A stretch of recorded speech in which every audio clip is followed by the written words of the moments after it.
el nombre del Padre, del Hijo, del Espíritu Santo. Amén. Dios te salve María, llena eres de gracia, el Señor es contigo. Bendita tú eres entre todas las mujeres y bendito es el fruto de tu vientre Jesús. Santa María, Madre de Dios, ruega por nosotros pecadores, ahora y en la hora de nuestra muerte. Santo Tomás de Aquino. Bueno, iniciamos este curso de formación católica, ¿sí? Que será siguiendo la lectura de textos de la Suma Teológica de Santo Tomás de Aquino, ¿sí? Bueno, ¿cómo empezó esta idea? Cuando concluimos el encuentro de las voces del Verbo en marzo de este año, ¿sí? Que fue el último que hicimos, muchos de los jóvenes de allí, que muchos de los que están aquí, al ver los temas que habíamos profundizado durante esos días, ver cómo está el mundo actual, etcétera, la cultura, ¿sí? Las ideologías, es como que vieron la necesidad de formación y nos pidieron a los religiosos que estábamos allí, nos pidieron que los formáramos, o sea, poder tener formación más profunda para estar preparados para salir al encuentro del mundo que nos toca vivir. Y bueno, yo les dije que me parecía que lo que había que hacer era un grupo de suma teológica. Y bueno, y es lo que estamos iniciando hoy, por gracia de Dios, y también por gracias al trabajo de muchos de los jóvenes, ¿sí? de la insistencia, de la preparación. Lo primero que a uno se le viene a la mente, quizás, no en todos los casos, es Santo Tomás de Aquino, ¿no? Formarnos según la doctrina de Santo Tomás de Aquino, de un teólogo que de la Edad Media, digamos, que vivió en el siglo XIII. A ver, esto no. Perdón, estoy aquí teniendo la sala de espera, discúlpenme.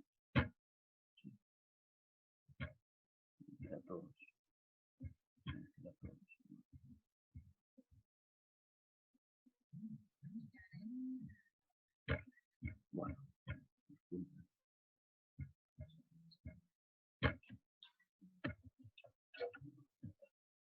Entonces, ¿por qué Santo Tomás de Aquino? ¿Sí? ¿Por qué estudiar hoy a Santo Tomás, un teólogo de la Edad Media? No parece una pérdida de tiempo, no habrá otros autores más actuales que convenga estudiar.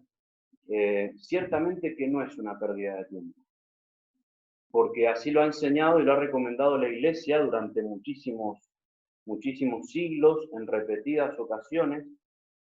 Incluso el magisterio de la Iglesia nunca deja de proponer la enseñanza del doctor angélico, como lo llama a Santo Tomás, como un modelo, como norma, como guía en los estudios. Así, por ejemplo, el Concilio Vaticano II dice: queremos formar bajo su magisterio, bajo el magisterio de Santo Tomás de Aquino. Queremos tenerlo principalmente por maestro. Y de hecho en el Concilio Vaticano II ocurrió algo histórico, y es que es la primera vez que un concilio recomienda los estudios de un teólogo con nombre y apellido. O sea, que un concilio ecuménico como el Vaticano II aconseje todos los obispos del mundo en ese concilio tener como guía en los estudios y en la formación católica por la doctrina de Santo Tomás de Aquino, eso es algo único. Nunca antes la Iglesia lo había hecho. La doctrina de Santo Tomás de Aquino, dice San Juan Pablo II, que es el príncipe de la filosofía y de la teología. San Juan 23 dice: Santo Tomás iluminó más a la Iglesia que todos los otros doctores. En sus libros aprovecha más el hombre en un solo año en el estudio que en el estudio de los demás durante toda la vida. Y ahora bien, ¿y por qué? ¿Por qué la Iglesia tanta alabanza, ¿sí? a Santo Tomás de Aquino? A mí me parece que por dos motivos. ¿Por qué estudiar a Santo Tomás? Por dos motivos. Primero, porque su filosofía, su teología, su doctrina es perenne. O sea, las ideas doctrinales de Santo Tomás no pasan de moda. No pasan de moda. Así, por ejemplo, lo dice también el Magisterio de la Iglesia, que es un patrimonio filosófico perennemente válido. Y la Iglesia ha dicho, la doctrina de Santo Tomás es la doctrina de la Iglesia.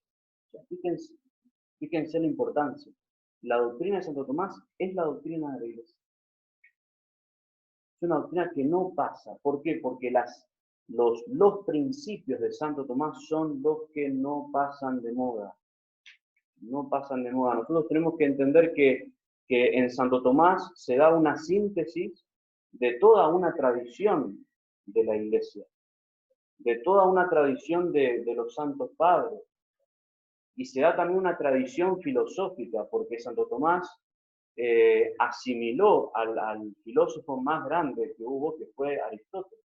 Entonces en él es como que se converge toda una tradición eclesiástica y toda una tradición filosófica. Y él supo asumir todo eso y expresarlo en lo que fue su doctrina, que como veremos, la obra más importante fue la suma teológica. De hecho, es la eminencia de su doctrina y la actualidad de su doctrina es tan clara que él ya, Santo Tomás, en el siglo XIII, en sus principios, ya refutó a todos los filósofos modernos, como iremos viendo en este curso de Suma Teológica. Él en sus principios ya refutó a Kant. Él en sus principios ya refutó a Hegel.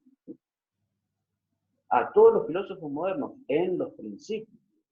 En los principios. Y los principios no pasan de moda. Así como los primeros principios del ser no pasan de moda. Una cosa es y no puede no ser al mismo tiempo bajo el mismo respecto, eso es un principio que no pasa nunca, porque es un principio del ser, porque hay que hacer el bien y evitar el mal, son primeros principios del obrar que tampoco pasan. Así los principios teológicos de Santo Tomás. Por eso la Iglesia ha dicho, la doctrina de Santo Tomás es la doctrina de la Iglesia. Más de 70 papas en la historia recomendaron el estudio de Santo Tomás de Aquino. Y en segundo lugar, por su método. No solo por los principios perennes, que no pasan, sino por su método. Porque el método teológico de enseñanza de Santo Tomás es un método, que es el método escolástico, es un método que va produciendo en el que lo estudia como una forma mentis, por decirlo de alguna manera, que ayuda a penetrar la realidad en la que uno vive y poder iluminarla con los principios. El método escolástico que es propio de esa dialéctica en el buen sentido, de objeciones, de discusión, de encontrar una verdad, ¿sí? Todo ese método que veremos que él lo utiliza en la Suma Teológica, va produciendo una forma mentis en el que lo estudia y va dando esa gracia también, y ese gran provecho de poder penetrar en la realidad y descubrir dónde está el error y poder iluminarlo con los principios, que es el gran fruto que todos deben sacar de esto. El entender lo que pasa en la realidad, en las culturas, pero poder ir a la causa de todo eso, no quedarse en lo superficial, ir a la causa de los errores, de lo que estamos viviendo hoy en día, y poder iluminarlo con los principios. Eso te lo da el método teológico, que en gran parte enseña Santo Tomás y que iremos viendo. Bueno, eso en por qué estudiar entonces a Santo Tomás, porque sus principios no pasan por la eminencia de su doctrina y por el método teológico, que va a ir dando ese progreso y sobre todo esa apertura mental, esa apertura realista para poder comprender la realidad que nos toca vivir. Voy a admitir lo que están pasando. Bueno, en segundo lugar, Santo Tomás y la suma teológica, ¿sí? En los apuntes que enviamos está también todo esto, el texto base de esta primera clase, lo pueden descargar, ¿sí? Se les envió por mail. y pueden ir siguiendo los textos fundamentales, así que lo voy utilizando. Respecto de la vida, no voy a entrar ahora en la vida de Santo Tomás, sería muy interesante, pero bueno, en el texto base lo tienen. Vamos directamente a la Suma Teológica, ¿no? Que es la obra que seguiremos. La Suma Teológica es la obra principal de Santo Tomás y fue comenzada a escribir para principiantes en el estudio de la teología, porque en una época de la vida de Santo Tomás, él era dominico, ¿sí? En la orden de los predicadores, él le piden que en Nápoles le encargan la formación de todos los dominicos. ¿Sí?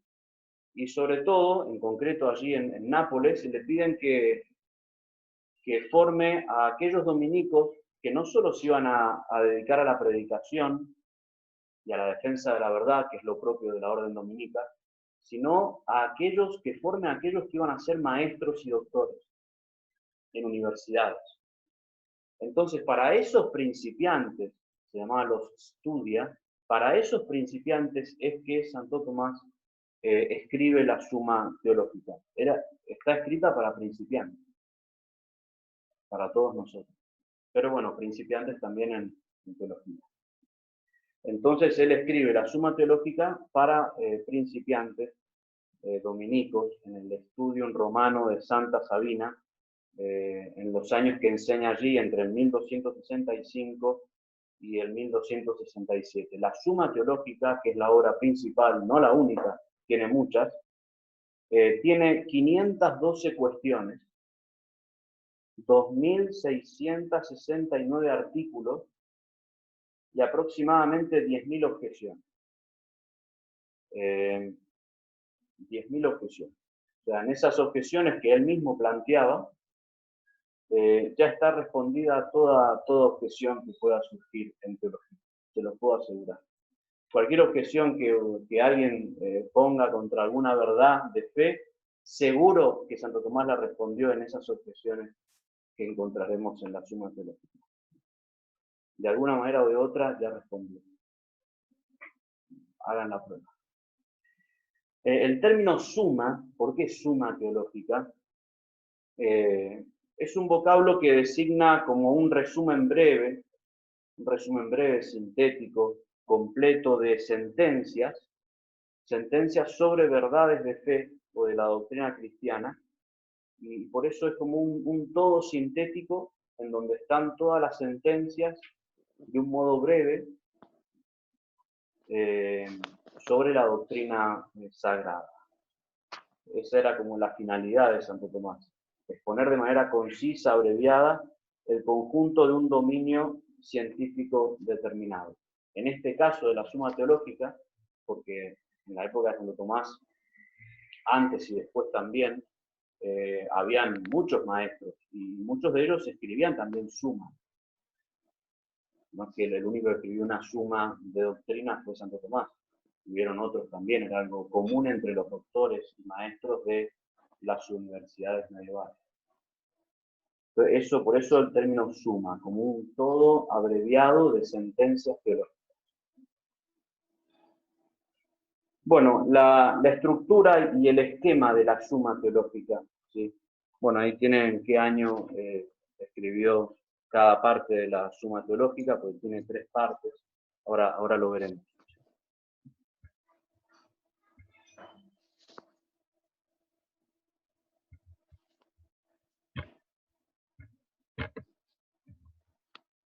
Bueno, en el prólogo de la Suma Teológica,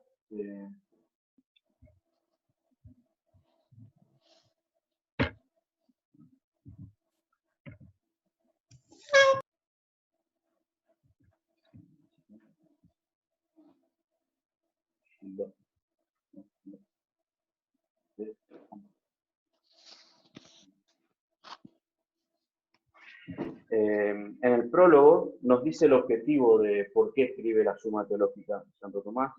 Dice allí, ¿no? Está en negrita lo más importante, enseñar a los que empiezan, porque es propio del maestro ir dándole a cada uno lo que necesita en cada momento, ¿sí? como a niños en Cristo, os dio a beber leche, no comida. Nos proponemos, Santo Tomás dice esto, ¿no?, en el prólogo, en esta obra exponer las verdades de la religión cristiana en forma apta para la enseñanza de los principiantes.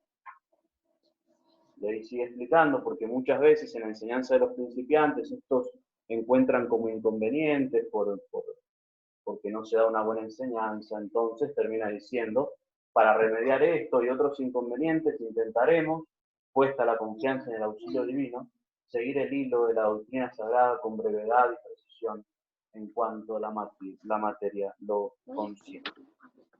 Es el objetivo, entonces, ¿sí?, de la suma teológica. Ahora, el esquema. Esto ya empezamos a hacer lo más interesante. Esta es la estructura de la obra. De toda la suma teológica tiene esta estructura, ¿sí? El exitus y el reditus. Exitus en latín es la salida, el inicio, no el éxito. Entonces, primero empieza tratando a Dios, de Dios, acerca de Dios, Dios en italiano. Entonces, empieza en Dios la suma teológica, luego de eso todo lo que es la creación del hombre, y ahí trata las verdades sobre el hombre, y luego el reditus, o sea, cómo el hombre retorna a Dios. Y en ese retorno del hombre a Dios está Cristo, porque dice Santo Tomás, Cristo es el camino para ir al Padre. Entonces toda la estructura de la suma teológica empieza a tratar sobre Dios, sobre la existencia de Dios, que es lo que vamos a ver hoy, una parte, ¿sí? La existencia de Dios, los atributos de Dios, cómo Dios crea, los seres espirituales, cómo crea al hombre, todo el tema del hombre, el alma espiritual, la demostración de la espiritualidad del alma, la unión entre alma y cuerpo, y luego cómo el hombre con sus actos y sus virtudes retorna a Dios, pero ese retorno a Dios se da por medio de Cristo, y esa es la tercera parte de la suma, acerca de Jesucristo, la divinidad de Jesucristo, la humanidad de Jesucristo, si la persona de Cristo es humana o es divina. Entonces todo eso es el conjunto de la estructura general de la suma, ¿sí? Entonces en la prima parte está todo el tratado de Dios uno, la existencia de Dios, que es lo que vamos a ver primero, tratado de Dios trino, tratado de la creación, ¿no?, de las criaturas espirituales, tratado del hombre, tratado del gobierno del mundo. ¿Sí? Luego en la segunda parte es el rédito, la vuelta del hombre a Dios, y ahí trata entonces el fin último del hombre, los actos humanos, las pasiones del hombre. Fíjense, todo trata sentimientos, todo. Las virtudes en general, los dones del Espíritu Santo, el pecado, la ley, el tratado de gracia, las demás virtudes. ¿Sí? Y en la tercera parte, Jesucristo, que es el camino al Padre. En ese retorno del hombre a Dios, es por medio de Cristo el retorno del hombre a Dios. Y allí trata el tratado de los encarnados, los misterios de la vida de Cristo,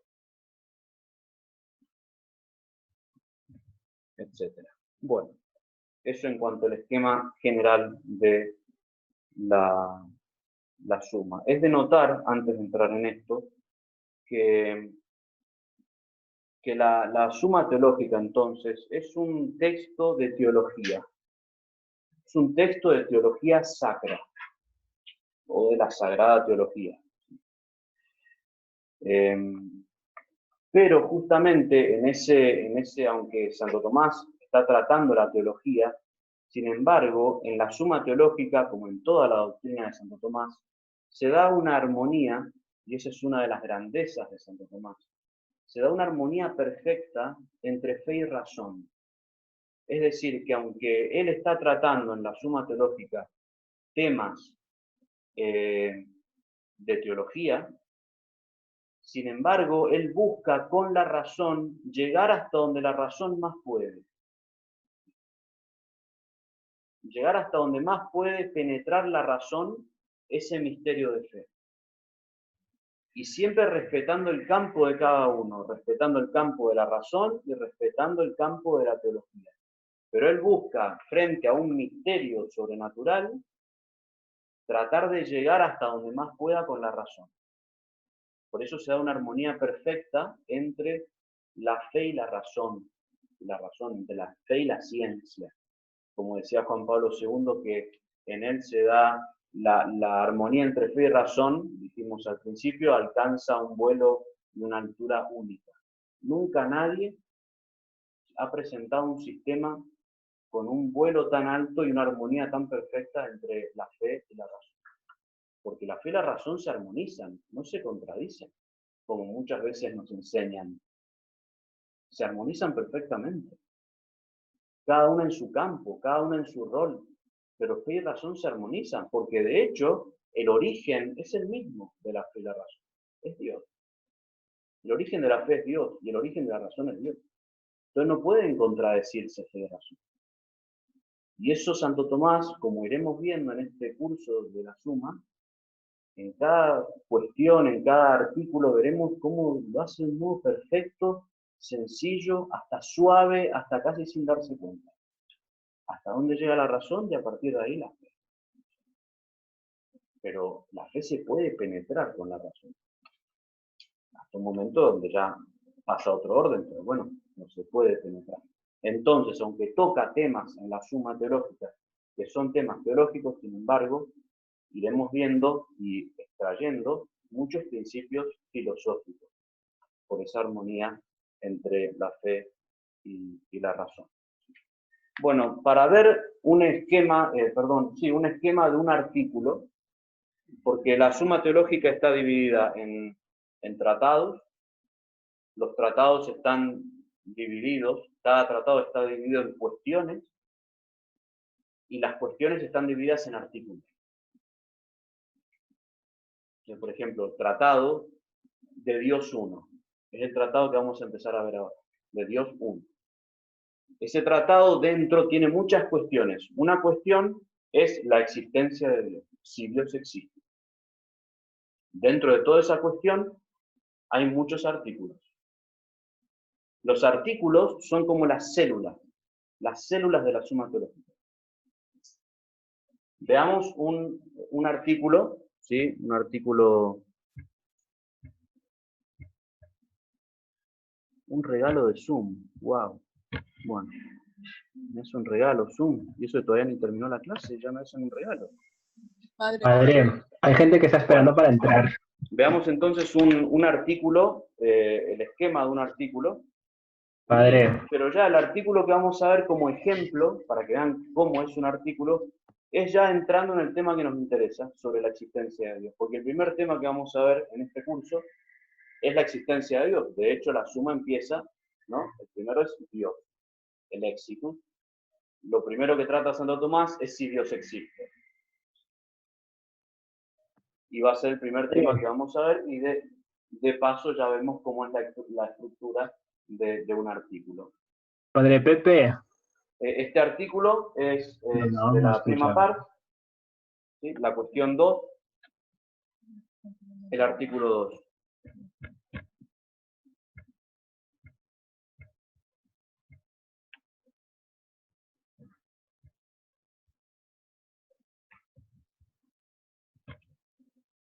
Ese artículo, el artículo 2, de la cuestión 2 de la prima parte, es si la existencia de Dios es demostrable.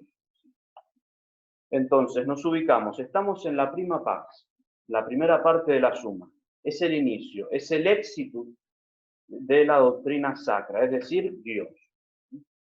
Porque justamente es propio del hombre, dice Santo Tomás, es propio del hombre la búsqueda del absoluto. De hecho, el problema de Dios, dice un autor, un filósofo muy bueno, el padre Cornelio Fabro, el problema de Dios, por decirlo de alguna manera, el problema, si Dios existe, es el problema esencial del hombre esencial. Es el problema del hombre común. O sea, toda persona, sea lo que sea, se plantea en algún momento de su vida la existencia de Dios. Todo hombre se lo plantea. Sea viejo o sea joven, sea poeta, sea soldado, sea artesano, sea campesino, sea filósofo, sea hombre o mujer, se declare como se declare ateo, se declare agnóstico o se declare creyente. El problema de Dios, de si Dios existe, es un problema del hombre común. Ahora bien, debemos preguntarnos, para ir entrando en el tema, ¿este problema de la existencia de Dios es una cuestión religiosa o científica? ¿Es algo meramente religioso preguntarse sobre la existencia de Dios? ¿O es también una cuestión científica? Y aquí entramos ya en tema. Ciertamente que la existencia de Dios, podemos decir, es una cuestión religiosa, pero también es una cuestión científica. También es una cuestión científica. El conocimiento de Dios es ciertamente una cuestión religiosa por el tema de la fe en creer en Dios. Y se entiende por cuestión religiosa el problema de fe, pero también es una cuestión científica, pues la filosofía es una ciencia. La filosofía es una ciencia y nuestra inteligencia filosofando puede llegar a esa verdad de la existencia de Dios. Esto entonces, me parece a mí, es lo apasionante de este tema. Que nosotros podemos demostrar la existencia de Dios de un modo científico. De un modo científico. Lo repito. O sea, podemos llegar a la existencia de Dios sin la fe. De un modo racional, filosofando. Y es lo que va a hacer Santo Tomás en la Suma, como veremos. Y esto es lo apasionante, como les digo, del tema de Dios, que lo podemos alcanzar racionalmente, con los límites, por supuesto, veremos, podemos llegar a su existencia. Pero esto es fundamental para nosotros, en la meta, en el objetivo que tenemos. Porque si racionalmente no llegamos a la existencia de Dios, cae todo lo demás. Cae todo lo demás. Si no llegamos a demostrar la existencia de Dios de un modo racional, tampoco podemos demostrar que hay una ley natural.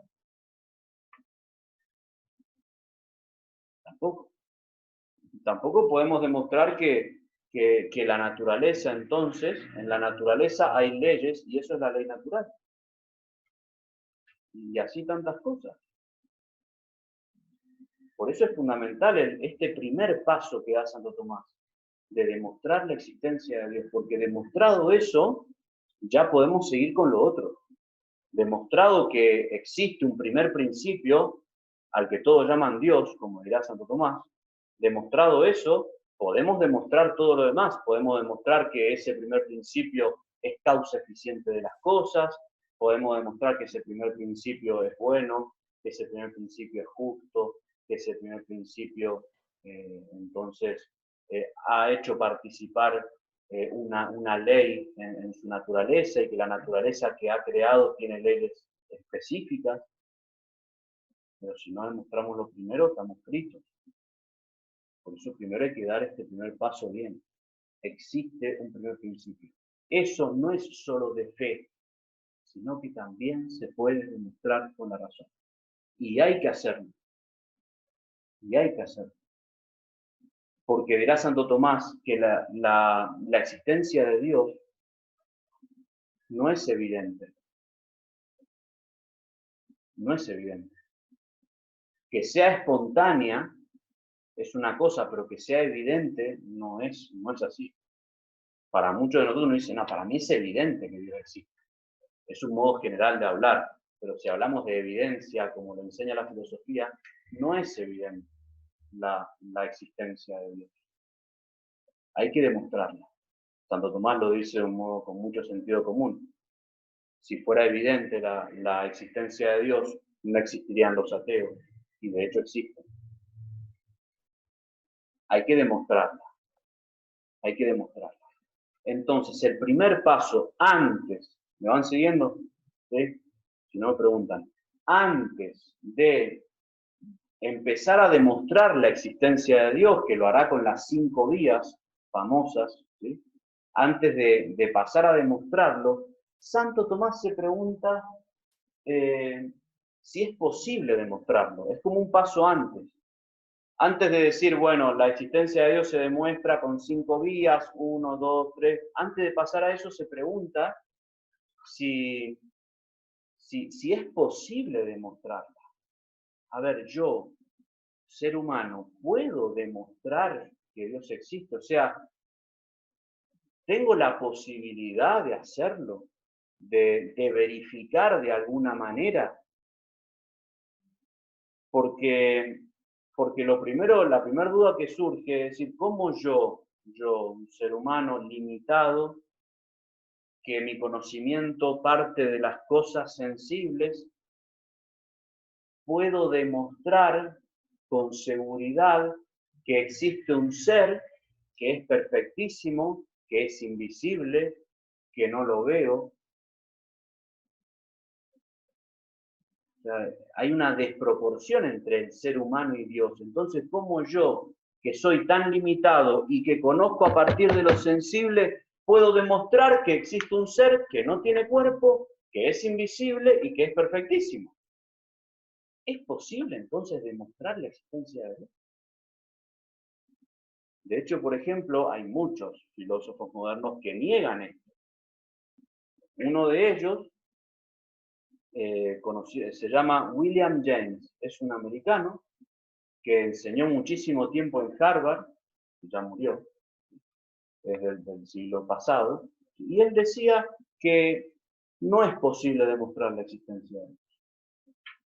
Él decía que su doctrina es un empirismo radical, así lo definió él su doctrina, un empirismo radical. La filosofía empirista es la que se basa en los fenómenos que se ven. Entonces, lo que no se ve ya no existe, por decirlo de una manera muy sencilla. En realidad es más. Y él era empirista radical. Y es el que empieza, introduce el tema de la filosofía, la psicología en la religión. Lo debes conocer. Introduce el tema de la psicología en la religión. Él decía que no se puede demostrar la existencia de Dios. Y para argumentarlo recurría a un argumento de autoridad. Él decía, todos los filósofos idealistas han negado la demostración de la existencia de Dios, por tanto, no se puede demostrar la existencia de Dios. Es el argumento que utiliza él, un argumento de autoridad. En filosofía no se usan los argumentos de autoridad. En teología sí, pero en filosofía no. Yo no puedo decir, esto es así en filosofía, esto es así porque lo dijeron 2 grandes filósofos. No, eso en teología sí se puede. No puede decir, el infierno existe porque está revelado en la Sagrada Escritura. En teología sí se usa el argumento de autoridad, pero en filosofía no, hay que demostrar. Bueno, este hombre decía, William James, que no se puede demostrar la existencia de Dios. Santo Tomás dice, como veremos en este artículo, que la existencia de Dios sí puede ser demostrada. Y esto es así porque la existencia de Dios no es de evidencia inmediata. O sea, en cuanto a nosotros, la existencia de Dios no es evidente. Por tanto, lo tenemos que demostrar. El planteo, entonces, la dificultad se encuentra en esto, lo que ya les dije recién, cómo yo, un ser limitado, el ser humano, un ser limitado, finito, puede demostrar que existe algo que es perfecto, que es invisible. No hay una desproporción total. Y en caso de que lo pueda demostrar, ¿es verdadera esa demostración de la existencia de Dios? Estas son como las preguntas que se hace Santo Tomás. Entonces, como veremos en las objeciones. Como les dije antes, esto es sumamente importante, el tema de la demostración, porque si cae esto, cae todo lo demás. Si cae esto, cae Dios, cae la ley natural, cae la providencia de Dios, cae su justicia y su misericordia. Por eso hay que demostrarlo. Uno dice, bueno, padre, pero ¿qué importa? Yo tengo la fe. No puedo demostrar que Dios existe, pero tengo la fe y creo en que existe, ya está. ¿qué me importa a mí la razón? ¿Qué me importa a mí demostrarlo racionalmente? Es que es muy importante, porque justamente con la razón, con la filosofía, lo que demostramos es que eso que nosotros creemos no repugna a la razón. No repugna a la razón. Por eso es necesario demostrarlo científicamente, filosóficamente, que Dios existe. Y más sobre todo si queremos hacer apologética, si queremos defender la fe, no solo tenemos que conocer lo que dice la fe, sino que tenemos que demostrar que no repugna a la razón. No repugna a la razón y que lo podemos demostrar de un modo racional y científico. Entramos en el artículo. ¿Sí? El primer artículo que veremos entonces, artículo 2, de la cuestión 2, de la prima part, cuestión 2, artículo 2, si la existencia de Dios es demostrable. El esquema que usa en todos los artículos es un esquema escolástico, o sea, propio de la enseñanza medieval, que era la escolástica, que era bien dialéctica, en el buen sentido, dialéctica de presentar objeciones, responderlas, de hacer disputatio, de disputar sobre temas, y que haya un árbitro que tiene los dos bandos, uno defiende una cosa, el otro otra. Sí, era muy propio de la enseñanza medieval. Santo Tomás enseñó en universidades, enseñó en París, enseñó en Nápoles, enseñó en Roma. El Papa lo llamó al Vaticano para que enseñara teología. Era un gran maestro, Santo Tomás. Entonces los artículos tienen ese esquema. Primero presenta dificultades, que son como objeciones a la verdad que él quiere demostrar. Luego presenta, por otra parte, es el ser contra, o sea, presenta una cita de autoridad que siempre es de la fe, generalmente de la revelación, como para poner la fe primero, como diciendo, a esto tenemos que llegar con la razón, pero el ser contra presenta la verdad revelada. La Sagrada Escritura dice esto, como para mostrar el camino a donde quiero llegar, para que la razón no se vaya para cualquier lado. Luego, la respuesta, que es el corpus, o sea, el cuerpo de la demostración, que suele ser filosófica, racional. Y luego de haber presentado la verdad, vienen las soluciones, o sea, las respuestas a cada una de las objeciones que se hizo al inicio. Es un método bien escolástico. Entonces, ese tema es como que te queda toda una idea completa. Te quedan las objeciones, la verdad, cómo responder a las objeciones. Bueno, este artículo lo tienen, yo envié el texto, si quieren lo pueden siguiendo. Si la existencia de Dios es demostrable, ¿sí? Se pregunta eso. La primera objeción, entonces, dice, es una objeción que él mismo se presenta. La existencia de Dios es un artículo de fe. Pero lo que es de fe no se puede demostrar. Porque la demostración hace ver. ¿No? Cuando demuestra algo, lo hace ver esa verdad. Y la fe es de lo que no vemos, como enseña San Pablo en la carta a los Hebreos. Luego, la existencia de Dios no es demostrable. Primera objeción, entonces. Se está preguntando si es demostrable la existencia de Dios. Santo Tomás dice, él mismo presentándose la objeción, la existencia de Dios no se puede demostrar. Porque la existencia de Dios es de fe. Y la fe es de lo que no vemos.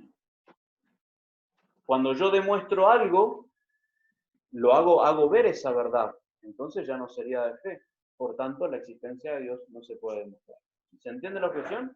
¿Sí? Bueno. Segunda objeción, la pasamos, vamos a la tercera, por cuestiones de tiempo. Son 3 objeciones, pero vamos a la tercera. Entonces, la primera, porque es un artículo de fe, no se puede demostrar. La tercera objeción, si se demostrase que Dios existe, escuchen bien, solo cabría hacerlo por sus efectos. O sea, si demostramos que Dios existe, lo podemos hacer a partir de los efectos. Pero sus efectos no guardan proporción con Él. lo que decíamos anteriormente. Los efectos de la creación no guardan proporción con Dios, son desproporcionados. Dios es sumamente sabio, nosotros somos sumamente ignorantes. Dios no es cuerpo, no tiene cuerpo, nosotros tenemos cuerpo. Dios es omnipotente, nosotros no podemos nada. Las cosas son limitadas, Dios no es infinito. O sea, así, ¿no? O sea, los efectos de la creación no guardan proporción con la causa. Entonces, por tanto, yo no puedo demostrar la existencia de Dios, porque yo cuando demuestro algo, ¿a partir de qué lo hago? De los efectos. Y los efectos no guardan proporción con la causa. Entonces, no puedo demostrar la existencia de Dios. ¿Qué le dirían a esa objeción? Vas a leer la solución.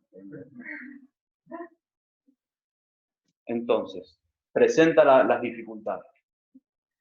Ahora presenta la verdad. No responde a cada objeción, eso lo hace al final. Ahora presenta cómo es el tema. Lo que sería el corpus.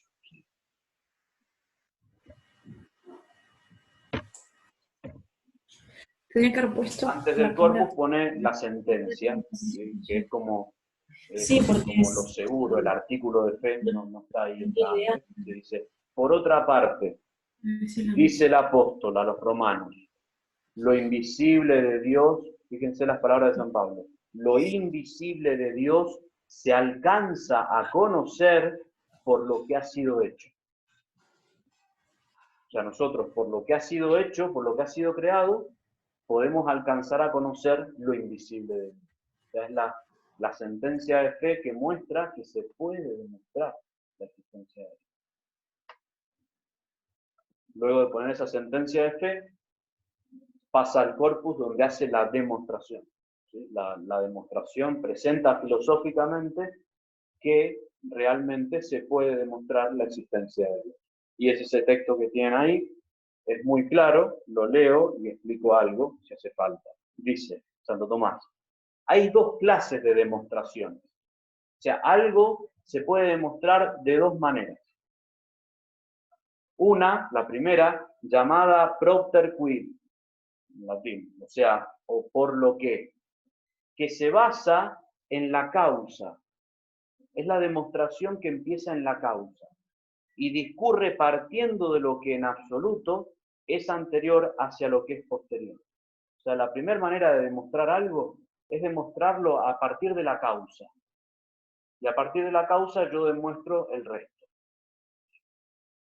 La otra, y esta es la que nos interesa a nosotros, la otra demostración es llamada quia, en latín, o sea, es a partir del efecto, y se apoya, inicia, en lo que es anterior únicamente con respecto a nosotros, que cuando vemos un efecto con más claridad que su causa, por el efecto venimos en conocimiento de la causa. Así, partiendo de un efecto cualquiera, puede demostrarse la existencia de su propia causa, con tal que conozcamos mejor el efecto. Porque, y esto es importante, como el efecto depende de la causa, la causalidad, todo efecto depende de su causa, si el efecto existe, es forzoso que su causa le preceda. O sea, si el efecto existe, es forzoso, es necesario, metafísicamente necesario que también exista la causa. Por consiguiente, aunque la existencia de Dios no sea verdad evidente respecto a nosotros, ya lo dijimos, es sin embargo demostrable por los efectos que conocemos. Entonces, es posible demostrar la existencia de Dios. ¿Con qué tipo de demostración? ¿Propter quid? No, porque la demostración propter quid, la primera, hace falta conocer la causa. ¿Conocemos la causa? ¿Dios? ¿Hemos visto a Dios? No. Entonces, de esa demostración no podemos. Pero sí la llamada demostración quia, que empieza en los efectos, conociendo el efecto bien, yo puedo remontarme a la causa. ¿Por qué? Porque es un principio filosófico y es la causalidad. Todo efecto depende de su causa. Eso es innegable. Es un principio filosófico. Sí, no se puede negar eso. Porque es un principio del ser de las cosas. Si esto tiene ser, no se puede haber dado el ser a sí mismo. Se lo tiene que haber dado a alguien.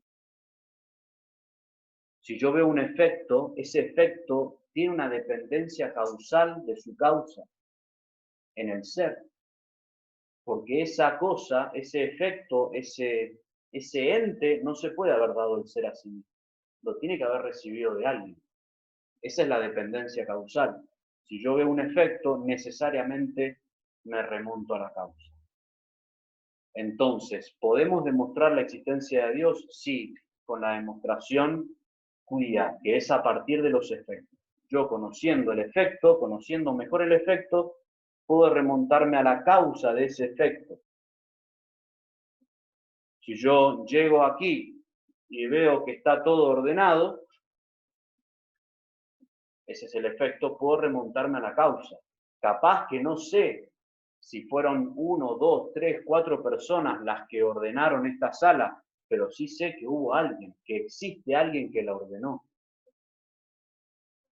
Nosotros a partir de los efectos, aunque sean desproporcionados con Dios, quizás no podemos conocer con perfección a Dios, pero sí podemos conocer que existe. Lo va a responder eso en la tercera objeción, no me adelanto. Pero entonces, esa es ¿se puede demostrar la existencia de Dios? Sí. ¿Cómo? A partir de los efectos. ¿Por qué? ¿En qué se apoya eso, decir sí a partir de los efectos? Se apoya en el principio de causalidad. Porque hay una dependencia causal en el ser del efecto respecto de la causa. Entonces yo, conociendo el efecto, puedo remontarme a la existencia de que hay una causa. Eso es un sentimiento. Yo veo los efectos y me habla de Dios. Propiamente no, es metafísico. Puede ser la fe también, por supuesto. Pero es metafísico, es filosófico. Yo veo un efecto y eso me remonta a la causa. ¿Por qué? Porque si ese efecto tiene ser, existe, alguien se lo dio. Nada se da el ser a sí mismo. Nada es causa suya. Tiene que haber una dependencia causal. Vamos a las soluciones de las objeciones. Luego de presentar la doctrina, pasa a responder cada una de las objeciones. Y eso ayuda a terminar de aclarar la idea, la argumentación. Para eso lo hace Santo Tomás. Para terminar de aclarar, porque siempre en la respuesta a las objeciones es como que da un detalle más de la argumentación. Por eso siempre hay que ir a las objeciones también.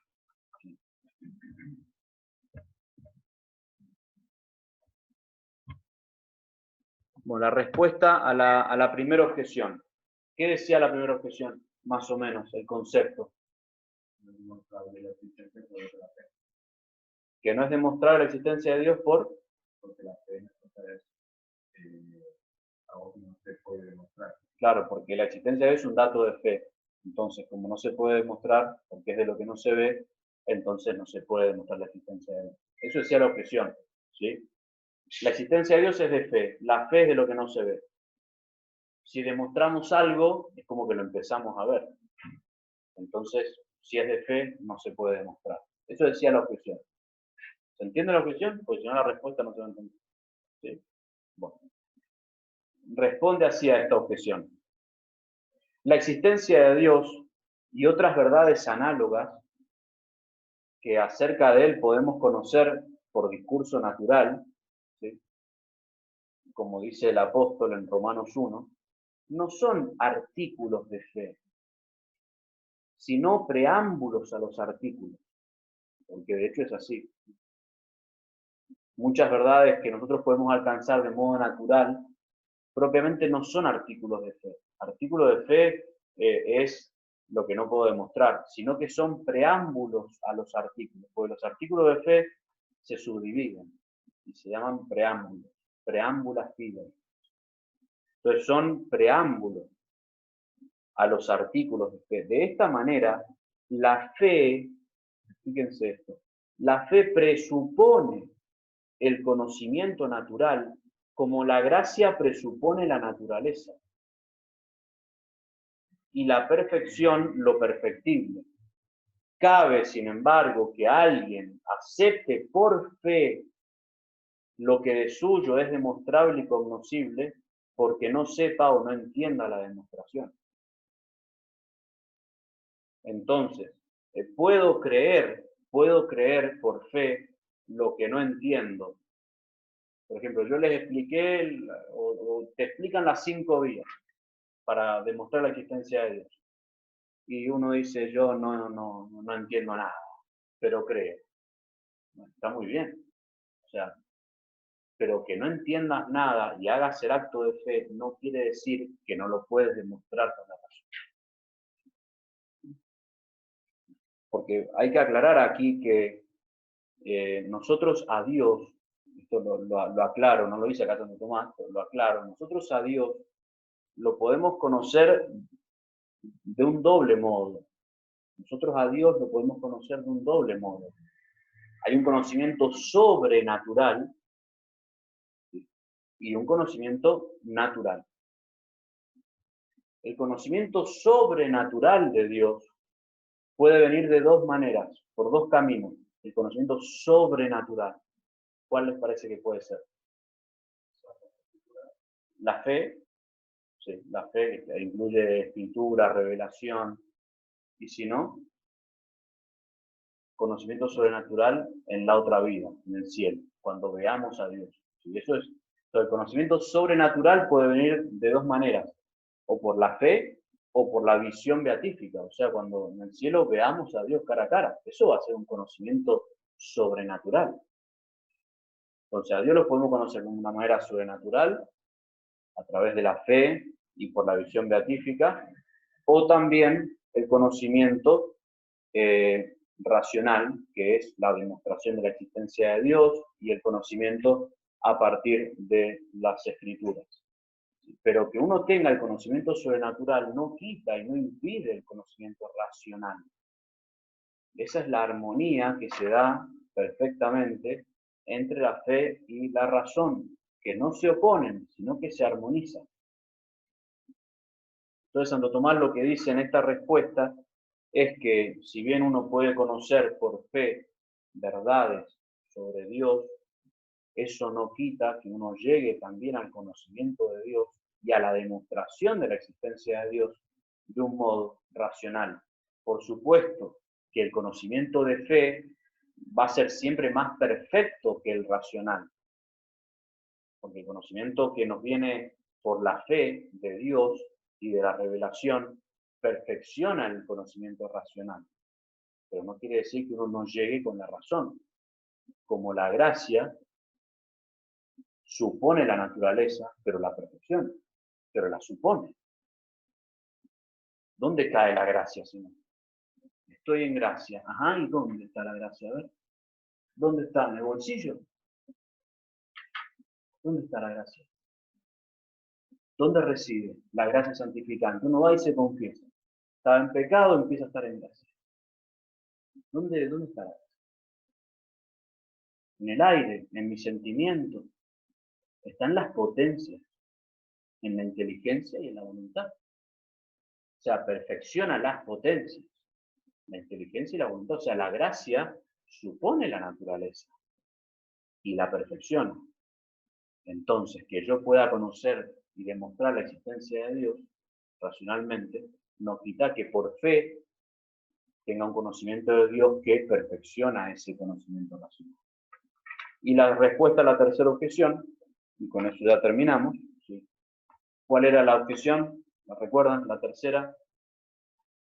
No se puede demostrar la existencia de Dios porque hay, entre los efectos y la causa, hay que diferencia, una desproporción. sea, hay desproporción entre los efectos y la causa.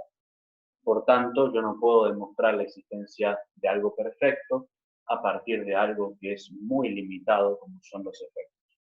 Responde Santo Tomás muy claramente, dice, aunque por los efectos desproporcionados a una causa no pueda tenerse un conocimiento perfecto de ella. O sea, cuando los efectos son desproporcionados a la causa, aunque no pueda tenerse un conocimiento perfecto de la causa, porque los efectos son desproporcionados, sin embargo, por un efecto cualquiera, puede demostrarse sin lugar a dudas la existencia de la causa. Y de este modo es posible demostrar la existencia de Dios por sus efectos, aunque estos no puedan dárnoslo a conocer como es en su esencia. Es verdad, hay desproporción entre los efectos y la causa, en este caso. Hay desproporción. Entre una cosa limitada y Dios hay una gran desproporción. Por tanto, es verdad también de que uno, a partir de esos efectos, no pueda lograr tener un conocimiento perfecto de la causa.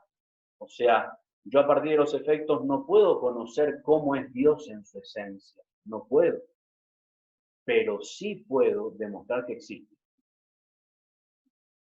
Quizás no pueda demostrar con perfección todos los atributos divinos, pero sí puedo demostrar que existe. Como uno puede demostrar, a partir de un efecto cualquiera, la existencia de la causa. Pongo un ejemplo que es lejano al tema de Dios. Uno ve una casa. Esta casa la hizo alguien, ¿no? O sea, yo veo una casa y digo, esta casa la hizo o la pensó un arquitecto. O sea, esta casa no se hizo sola, tiene una causa, una dependencia en el ser, en la existencia. Ahora, yo quizás no pueda decir, conociendo la causa, el efecto, la casa, quizás yo no pueda decir cuántos años tiene el arquitecto, quizás no pueda saber si el arquitecto es rubio o es moreno, quizás no pueda decir si es muy inteligente, capaz que sí, capaz que no sé si el arquitecto tiene familia, si tiene 15 hijos o 2. O sea, capaz yo no llego a conocer perfectamente la causa, pero sí hay una cosa que sé, y es que esa casa tuvo una causa. No puedo conocer la causa con perfección. No sé el nombre del arquitecto, no sé la edad, no sé si es inteligente o no, no sé. No puedo conocerla con perfección a la causa, al arquitecto, pero sí sé que existe el arquitecto. ¿Y por qué no logro conocer todas las cualidades de la causa? Porque el efecto es limitado. Yo veo una casa nada más, que me remonta a su causa. ¿Sí? En este tema de Dios es algo parecido. Los efectos son desproporcionados a la causa, Dios. Yo a partir de los efectos, aunque vea una montaña muy bonita y un mar y los pájaros, pero no puedo conocer la esencia de Dios, porque no se puede conocer en esta vida la esencia de Dios. Pero sí puedo demostrar, y es válido, la existencia de Dios. Y es válido hacerlo. Demostrar se puede, es posible demostrar entonces la existencia de Dios a partir de los efectos, y eso se apoya en el principio de causa, que todo efecto necesariamente depende en el ser de la causa. Bueno, esto es entonces el artículo que hemos visto, es el esquema de un artículo, entonces presentar primero las dificultades, luego presentar la doctrina primero con el sed contra, que es la cita de autoridad de la revelación, de la fe, pero luego de eso hace la demostración racional, con los argumentos filosóficos. Ahí se ve esa armonía, ¿no?, entre fe y razón. Y luego la respuesta a las objeciones, que en este caso vemos como Santo Tomás, la actualidad de Santo Tomás. Santo Tomás, 7 siglos antes, refutó a William James. A William James, ese autor que vimos antes, que decía que no es posible demostrar la existencia de Dios. William James vivió en el 1800-1900, Santo Tomás en el siglo XIII. Varios siglos antes, ya en los principios, Santo Tomás refutó a todos los filósofos posteriores.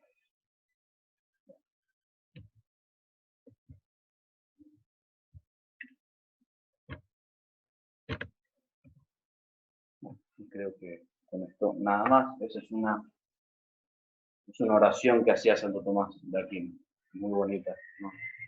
Señor, concédeme, te ruego, una voluntad que te busque, una sabiduría que te encuentre, una vida que te agrade, una perseverancia que te espere con confianza y una confianza que al final llegue a poseer.